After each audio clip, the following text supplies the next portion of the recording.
Hi,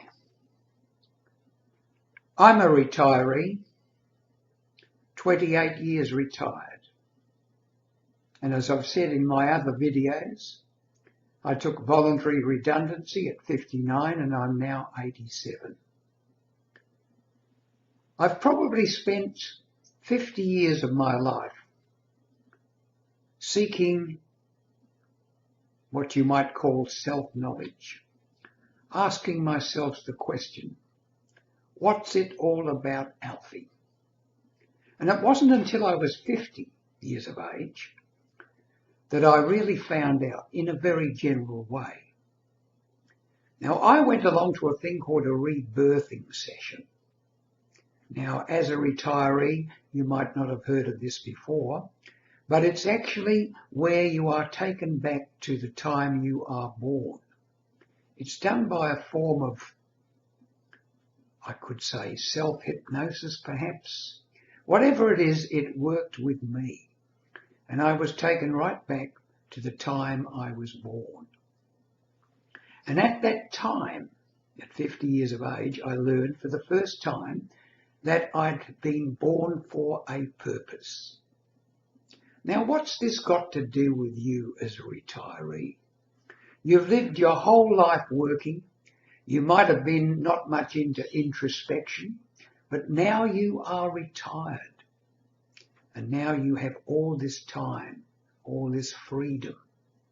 So I'd like to mention 5 things that you might possibly not have looked at over your period of working life that you can now look at because you have the time to do so. Whether you have the will to do so and want to do so is entirely up to you. But if you are interested, then you will listen through as I describe these 5 things as they have occurred to me and as I've jotted them down on a piece of paper. The first of these is our attitude to retirement. Attitude is so important. If we have a positive attitude, if we choose to be happy. Now this is important. A lot of people think happiness just happens. We choose it. Choose an attitude of gratitude. Start thinking about all the good things you've had. And don't start dwelling on the negatives. Then you will find that your retirement will be the happier for it. Way back in about 1980, Dr. Maxwell Maltz, a plastic surgeon, wrote a book called Psycho-Cybernetics, and it dealt very much with what they call the self-image and the way we look at our life. He said that the object of life is to get more living out of life. To get more living out of life. It's a wonderful book, and if you can get hold of it, Psycho-Cybernetics by Dr. Maxwell Maltz, I advise you to read it, study it. Terrific book. The second one is that each of us has a unique talent. Sometimes we haven't been able to use that talent. Our working life didn't allow us to do so. I know in many instances it didn't with me.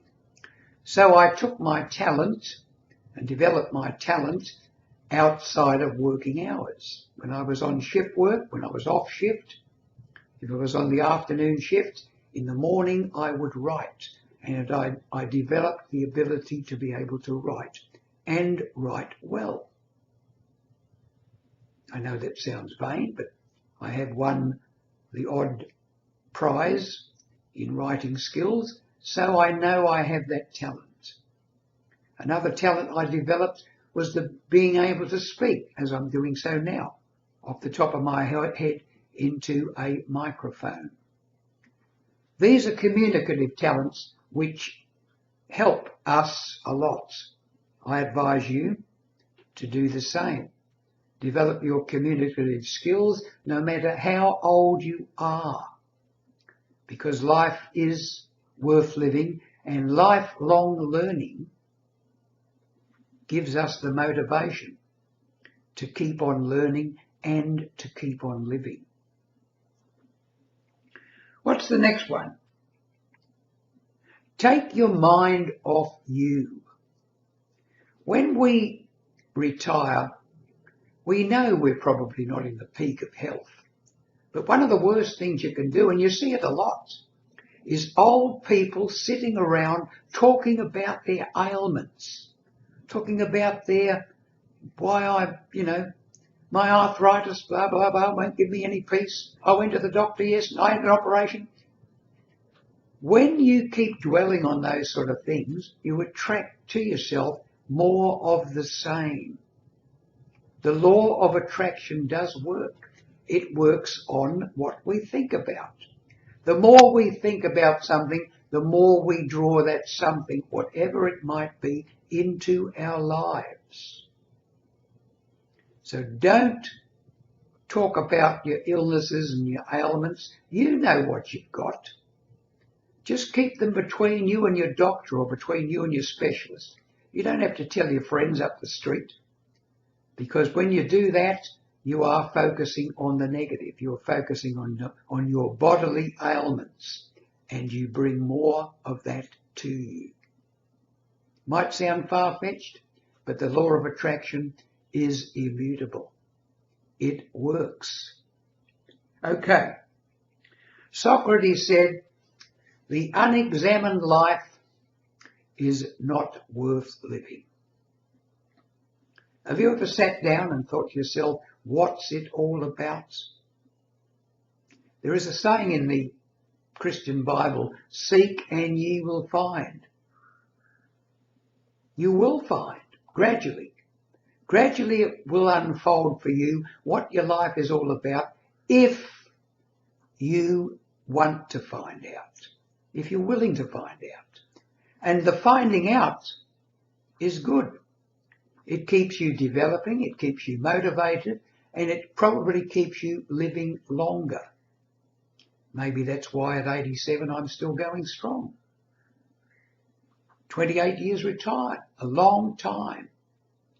And I hope it'll go a bit longer yet, because I like to teach what I know to other people. That is a motivation. As we get older,